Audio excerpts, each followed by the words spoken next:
Code Noir, Les Révoltés du Gaulet est une fiction inspirée de faits réels. Avec les voix de Lucien Jean-Baptiste, Judith Henry, Alex Descas, Stéphie Glissant, Teddy Chawa.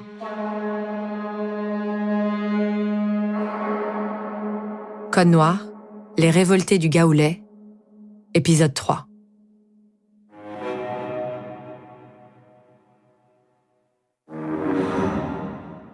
Yé quick, yé crack. Quelques jours ont passé depuis le dernier Gaulet. Mais Jeanne est encore toute bouleversée par la nouvelle de sa grossesse. Et pour ne rien arranger, Michaud, ce coquin, s'est envolé. Disparu le papa doudou beau parleur. S'il était enthousiaste à l'idée d'être le père d'un bébé avec Jeanne, il semblerait qu'il le soit beaucoup moins s'il s'agit de s'occuper de l'enfant de Braguin. Mais Jeanne a décidé de le retrouver pour lui demander des comptes. Elle a quitté le quartier des esclaves des Ursulines pour se mettre en route vers l'est, vers la propriété de Deloré. Elle a entendu dire que Michaud s'y réfugie souvent. Le soleil est déjà bien redescendu quand elle sort enfin de la forêt et découvre devant elle le Marigot, cette grande plage courbée entre le village du Lorrain et sa pointe du pain de sucre. Elle n'a pas le temps d'admirer la vue. Elle marche depuis l'aurore et ne sait pas encore où elle dormira. L'habitation du sieur Deloré est l'une des plus grandes plantations de cacao et de canne. Elle est comparable à celle de Braguin, répartie en plusieurs parcelles sur tout le flanc de colline. Tous sont au travail, mais il reste des enfants et quelques vieillards qui traînent leur misère dans la rue Cazenègre. Qui va là? Je suis Jeanne.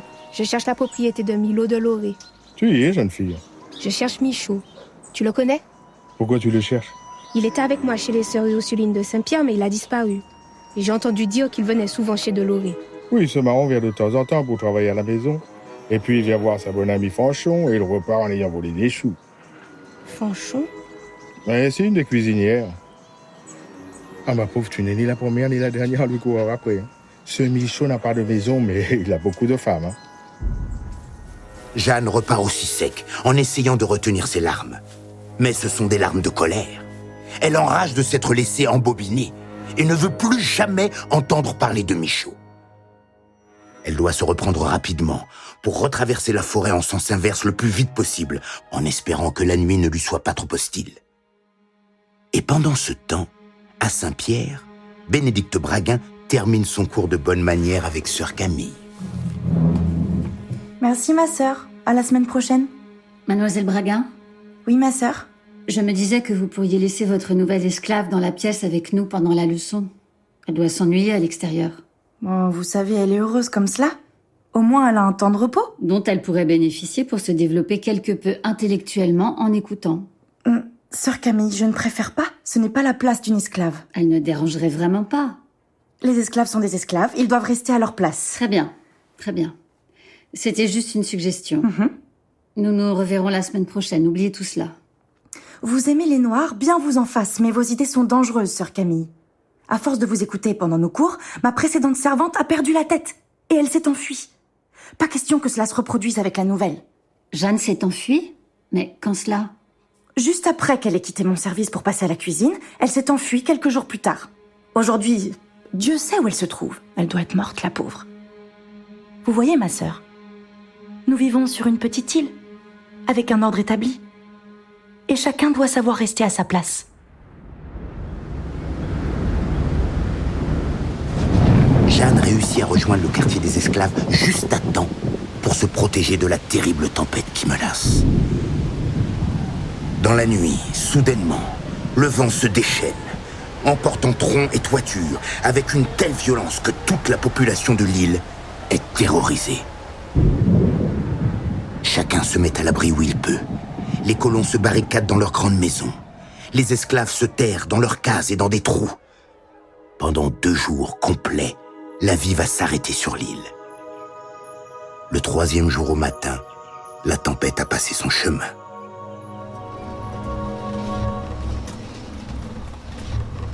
Apparemment, le moulin de Deloré a été endommagé. Ces gens n'ont toujours pas compris. Ils auraient dû démonter les ailes du moulin, dès les premiers signes de la tempête. Il leur restait la moitié de leur récolte à passer. Le maître s'est entendu avec Deloré pour qu'on s'en occupe. On n'avait pas besoin de ça. On a déjà du retard sur la récolte. Deloré nous a envoyé ses esclaves pour nous aider. Titus, parmi eux, il y a le contact pour le Gaoulé. T'es sûr que tu veux lui parler? Oui. Michaud est caporal du Gaoulé. C'est celui qui dépose les tiges, là. C'est un gradé, il est important dans le Gaoulé. Il s'appelle Michaud? Oui. Tenez, j'ai déposé les premiers lots là-bas. On s'en occupera ce soir. Amadi, montre-leur où les déposer. Oui, d'accord.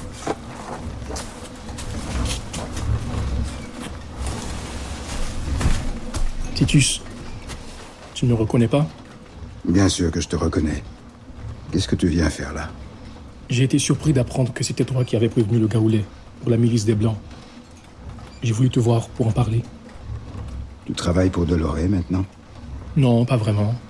Je lui rends des services en échange d'un peu de nourriture et en échange d'une case où dormir de temps en temps.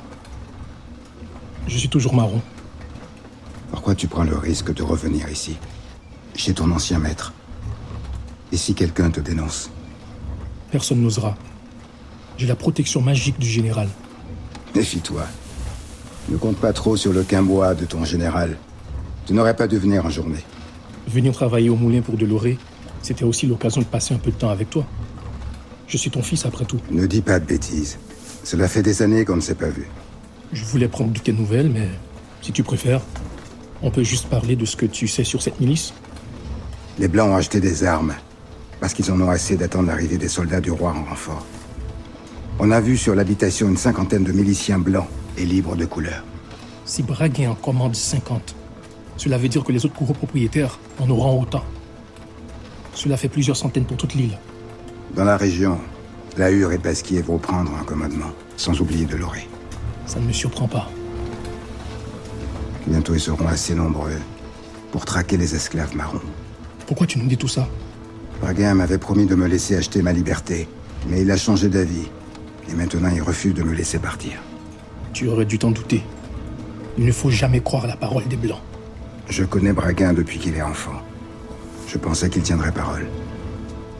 J'ai été naïf. Ça me fait bizarre de t'entendre dire ça. Amadi m'a parlé de ce que vous faisiez au Gaoulé. Ces réunions, cette envie de liberté que vous avez tous. Je veux vous rejoindre. Je veux être utile. Tu veux être utile. Bien. Je vais transmettre ton message. On te fera savoir la décision. Michaud, prends soin de toi. Je suis content que tu ailles bien.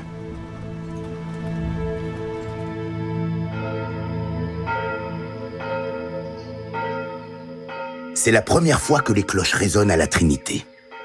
On les entend bien au-delà du village. On les entend jusqu'à la presqu'île de la Caravelle, en cette belle matinée sans vent. Ce sont les cloches de la toute nouvelle église.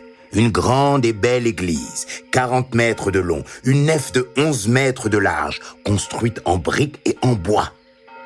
Toute la bonne société de Saint-Pierre a fait le déplacement pour assister à la première messe, avec les centaines de fidèles et les propriétaires de la côte est de l'île. Le lieutenant du roi, le représentant de l'autorité dans le secteur, les accueille. Il s'agit de Deloré, le propriétaire du moulin cassé. Le bon père Anthelme célèbre une belle messe devant des fidèles attentifs et conclut par l'envoi. Allez dans la paix du Christ. Ite missa est. Que chacun d'entre vous se sente investi de la mission de Dieu, qui doit être de propager la parole de Dieu auprès des âmes, de toutes les âmes de l'île. Cette église est votre nouvelle maison pour cette mission. Grâce à vous, nous allons propager la parole de Dieu au plus grand nombre. Amen.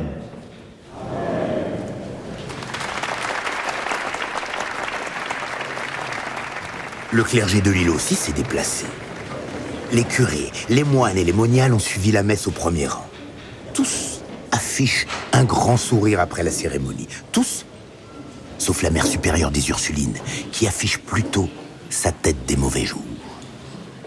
Le père Anthelme n'a pas pu s'empêcher de reparler d'évangélisation de toutes les âmes.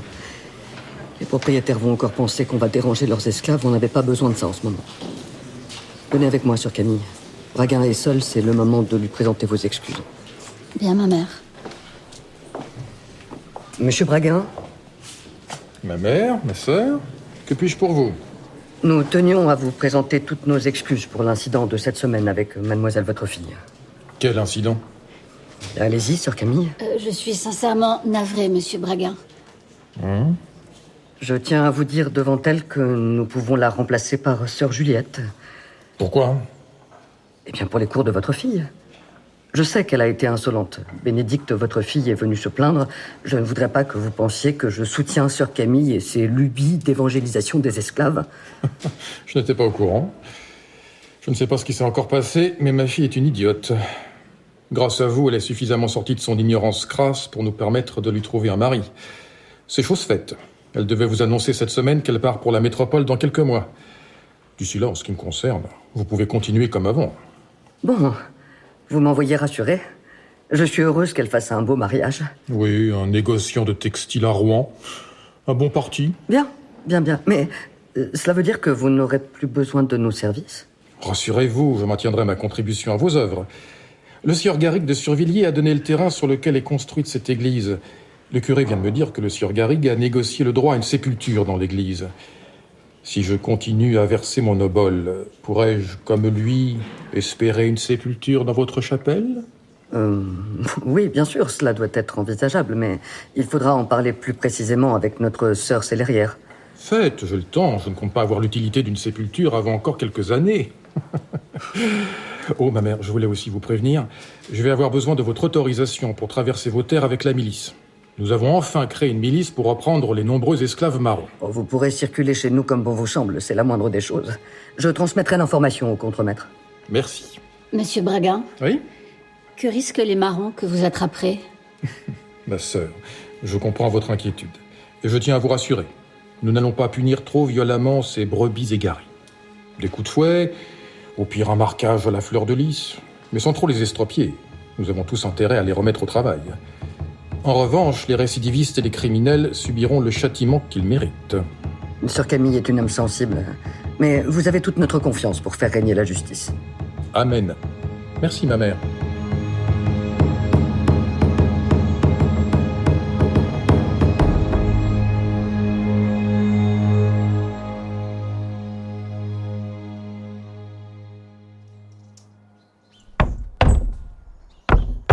C'est en frappant de cette manière la grosse porte à l'arrière du couvent que Jeanne retrouve sœur Camille habituellement. Mais aujourd'hui, patatrac, yécric, yécrac. Sœur Camille ne répond pas. Jeanne n'a pas grand-chose d'autre à faire qu'attendre. Alors elle attend. Les heures passent. Elle voit passer des religieuses. Mais personne ne prête attention à la petite jeune fille noire recroquevillée contre un arbre, face à cette énorme porte. Jusqu'à ce que...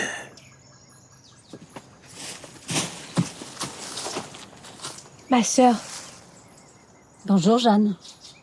je comprends pas, vous m'avez pas entendu frapper? Si, mais je ne peux pas te recevoir. Tu es partie de chez Braguin, tu m'as menti et tu me mets en danger. Tu as tout gâché, tant pis pour toi. Mais ma sœur, j'ai essayé de vous expliquer. Braguin... Je t'avais dit de retourner chez Braguin. Braguin a abusé de moi. Chut. Quand je lui ai porté son repas, dès le premier soir, il m'a prise de force. Attends, calme-toi. Il se jette sur toutes les jeunes esclaves qui passent à sa portée. Je vous ai dit que je pouvais pas rester chez lui et maintenant... Tu attends un enfant de lui. Jeanne, je suis très peinée pour toi, mais je ne peux rien faire. Je ne suis qu'une simple religieuse. Et si tu restes ici, tu nous mets toutes les deux en danger. Mais j'ai nulle part où aller. Retourne chez Braguin. Si tu attends son enfant, il te reprendra. Mais tout le monde dit ça, mais je veux pas de cet enfant, moi. Ne dis pas ça, Jeanne. Ne dis pas ça. C'est péché. Tant pis si c'est péché, si c'est ce que je ressens. Je peux pas le changer. Merci pour vos leçons de lecture, je les préfère à vos leçons de morale. Ce soir, le calme règne dans le quartier des esclaves des Ursulines. Amady et Michaud ont rejoint discrètement la case du Gaoulé. Devant un bol de morceaux de canne, ils font leur rapport au général et ses officiers. Titus a l'air sincère. T'en penses quoi, toi, Michaud? T'es son fils après tout. Titus est ton père? Oui, enfin. Je le connais pas bien. Il travaille au moulin. Moi, j'étais avec ma mère au début et puis j'ai travaillé au champ. Je ne le voyais jamais. Il a toujours léché les bottes de Braguin. Moi, je supportais pas ça. Il me faisait honte. Et aujourd'hui, tu crois qu'il est avec Braguin? Tu crois que c'est un piège? Il a peut-être changé. Moi, je le crois sincère. C'est vrai qu'il nous a prévenus de la milice. C'est vrai que les miliciens font des entraînements. Il y en a eu aussi du côté du Marigot, chez Deloré. Très bien. Titus sera comme toi chez Deloré. Il sera à nos oreilles chez Braguin. Fais-tu venir au prochain Gaoulé? Est-ce qu'on doit encore donner le Gaoulé ici? Qu'est-ce que tu racontes? La milice peut facilement nous trouver ici. Il vaudrait peut-être mieux donner le Gaoulé loin de la ville, avec les marrons dans les collines. Bah, c'est trop loin et compliqué pour se retrouver. Il ne nous arrivera rien, nous avons nos colliers magiques. Nous serons invisibles. Ils ne nous trouveront jamais. Le général commet une grosse erreur.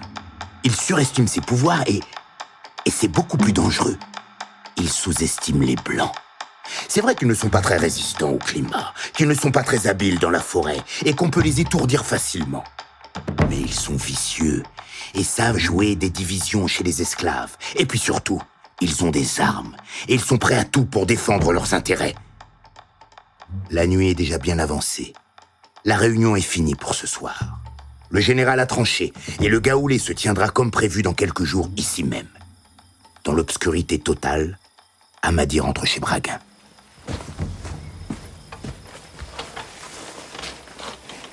Amadi? C'est toi? Oui, Tchema. Ils t'ont enlevé le masque. Oui. Comment tu te sens? J'ai encore du mal à parler. Tu veux me raconter? Pourquoi les Blancs t'ont puni avec ce masque? Je ne préfère pas, petit Ossou. Je n'ai rien fait apparaître moi-même. Ça, les Blancs ne le supportent pas. Raconte-moi plutôt ce que tu as fait ce soir. Tu étais avec ceux du Gaoulé? Oui. La situation n'est pas bonne. Les Blancs ont formé une milice. Il faut se rebeller, Amadi. Nous n'avons pas le choix. Il faut se regrouper. Nombreux et attaquer avant qu'ils nous tuent tous. Qu'est-ce que tu fais? Je pars, petit Ossou. Je t'attendais pour te dire au revoir. Je vais rejoindre les marrons du Carbet. Quels marrons? Comment tu les connais? On se retrouvera au prochain Gaoulé. Ne t'inquiète pas pour moi.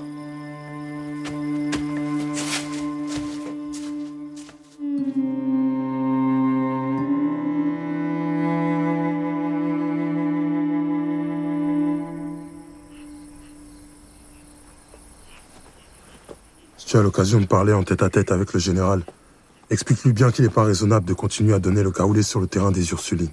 Compte sur moi. Tu vas voir. Le Gaoulé est quelque chose d'unique.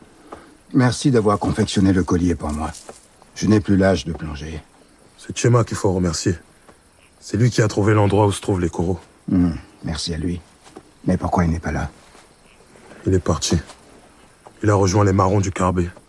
Mais il sera là ce soir. S'il est toujours en vie. Pourquoi tu ne l'aimes pas? Tchema est un homme bien. C'est bien qu'il soit parti. Il est dangereux. Toi, tu es Ossou. Oui, je suis Ossou. Et alors?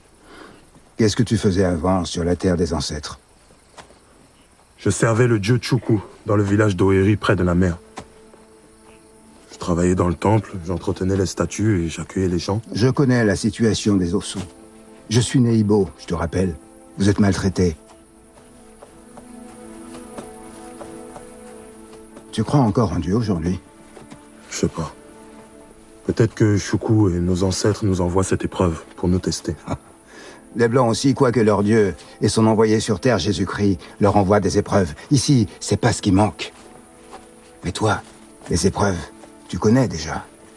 Ma vie à Oeri n'était pas facile. Mais au moins j'étais avec ma famille. C'est vrai. Mais Tchema, lui, il faisait partie des chefs. Il était riche, puissant. Ce sont des gens comme lui qui vous maltraitaient au pays. Non, Titus. Je te permets pas d'insulter Tchema. Je lui dois la vie. Pardonne-moi, mais Tchema devient fou ici. C'est trop de différence avec sa vie d'avant. Il ne se contrôle pas et il devient dangereux pour lui et pour ceux autour de lui. Crois-moi, c'est une bonne chose qu'il soit parti. Jeanne! Jeanne! Tu viens pour le gaoulet? Qui ça oulé? Qu'est-ce que tu veux? J'étais parti chez Deloré. J'avais des choses à faire là-bas. Mais regarde, j'ai apporté de la nourriture pour nous deux. Tu as disparu, tu m'as laissée toute seule. Je suis désolé. Et l'enfant? L'enfant? L'enfant que je porte. Tu vas l'élever avec moi ou bien tu vas encore disparaître et me laisser me débrouiller? Cet enfant n'est pas de moi, je te rappelle. Alors va-t'en. Laisse-moi tranquille. Je veux plus te voir.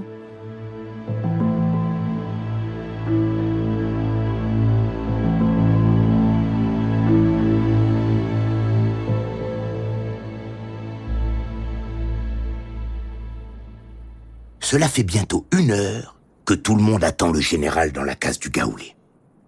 Il est coutumier du fait. Mais aujourd'hui, il y a plusieurs nouveaux. Le vieux Titus, 2 esclaves marrons du Carbet, un charpentier qui travaille chez Lalanne, et puis une surprise. Un blanc. Un blanc dénommé Grison. Du genre trapu, cheveux longs frisés et roux, avec une barbe hirsute et la peau constellée de taches de rousseur. Dans l'assemblée, vous imaginez? On ne voit que lui. Un sacré marin, ce Grison, à ce qu'il paraît. Flibustier de son état. En tout cas, un homme qui inspire suffisamment confiance pour être introduit soldat du gaoulet. Mais le retard du général a permis de lancer une conversation pour le moins intéressante. Grison, tu es sûr que c'était des fusils? Oui. J'ai vu les caisses débarquer et j'ai eu confirmation par l'un des arrimeurs. Les propriétaires ont acheté un gros stock de fusils et de poudre pour leur milice. Qu'est-ce qu'on peut faire? Mais là, on n'a plus le choix. Il faut s'armer aussi pour se défendre. Qu'est-ce qui te prend, Amadi? Mais enfin, faut arrêter de se voiler la face. Ils ont fait venir des caisses de fusils.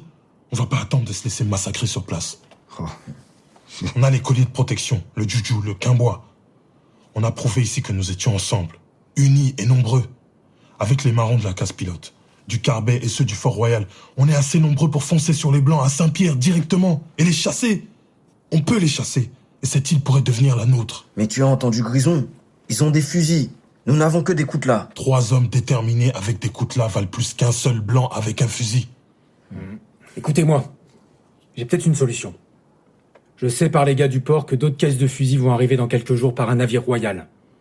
Je connais le gardien de la maison où ils seront stockés, place Bertin. Si je le saoule comme il faut pendant sa garde, on pourra prendre discrètement 1 ou 2 caisses. Cela représente combien de fusils? 50. Faudra prendre aussi de la poudre et des balles. Pourquoi tu ferais ça pour nous, Grison?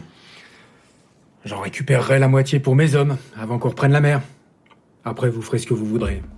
Moi, j'aime pas les blancs d'ici, de toute façon. Ils nous prennent de haut, nous, les flibustiers. Nous, au moins, on est fidèles au roi. On paie notre dû. Eux, ce sont que des profiteurs. Ils nous considèrent comme de la racaille. Ils nous chassent des tavernes, mais ils sont bien contents de nous voir arriver avec la cargaison d'un bateau portugais, comme le mois dernier. Ils prennent bien les soies, le vin et les piastres qu'on rapporte. J'aime pas l'idée qu'ils soient mieux armés que nous. Si cette île doit s'embraser, que chacun puisse se défendre. Oh, les amis, le gaoulet va démarrer. Il faut demander l'avis au général. De quoi parles-tu? Les Blancs se sont procurés des dizaines de fusils venus de France. S'ils l'ont fait, c'est bien pour que leur milice les utilise. Grison propose un coup pour récupérer une partie de ces fusils, pour pouvoir se défendre. C'est un sujet sérieux, il faut y réfléchir. Mais général, il faut décider rapidement avant que les Blancs ne récupèrent les fusils. Grison, les fusils arrivent bientôt? Dans 3 jours.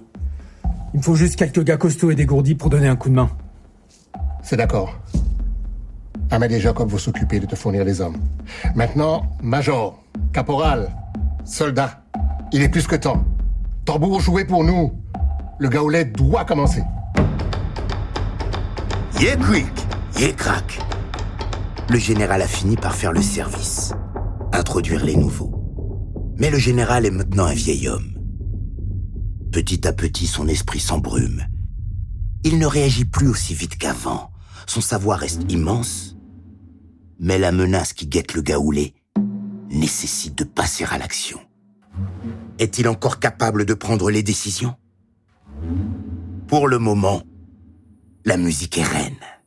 À l'intérieur de la case, un cercle s'est formé autour des musiciens et du tambouiller, qui bat la pulsation de la musique avec la basse de son tambour. Un chanteur lance ses appels auxquels le groupe répond en chœur. Bientôt, les danseurs s'avancent vers le milieu du cercle. En couple, ils se donnent à la musique. Ils répondent tantôt au rythme du tambouillé, ou aux paroles du chanteur, tantôt aux gestes du partenaire. Tout le monde finit par communier. Même à l'extérieur, les non-initiés au gaoulé se sont rassemblés pour profiter de la musique. Jeanne est là aussi. Elle est venue voir la femme du général.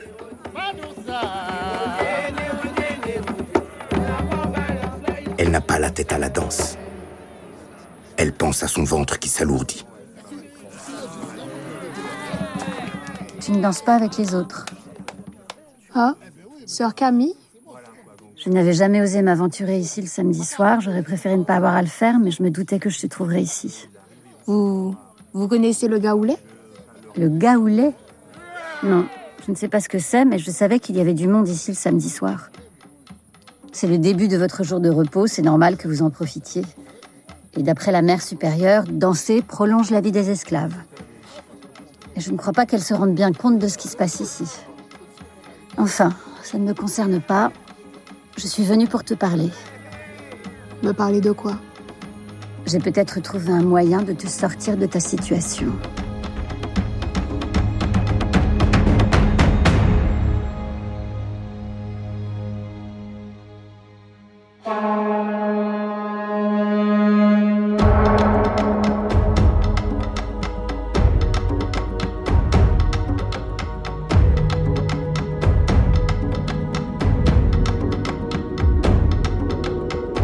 Code Noir, Les Révoltés du Gaoulé est une fiction de Vincent Hazard.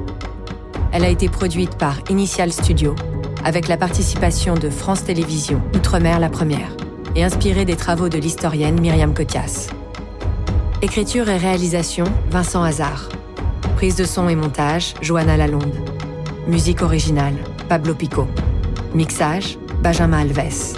Production et direction éditoriale, Elisa Mignot. Production déléguée, Marc Silam. Direction éditoriale pour Outre-mer la première, Gabriel Lorne, Fabrice Auchard, Rémi Festa et Sébastien Passion. Avec les voix de Lucien Jean-Baptiste, Judith Henry, Alex Descas, Stéphie Glissant, Teddy Chawa, entouré dans cet épisode de Cédric Chémire, Émilie Chertier, Vincent Hazard, Perrine Maigret, Franck Mercadal, Régis Romellet, Oudesh Houp, Augustin Ruabura, Jean-François Thérézin et Emmanuel Vilsain.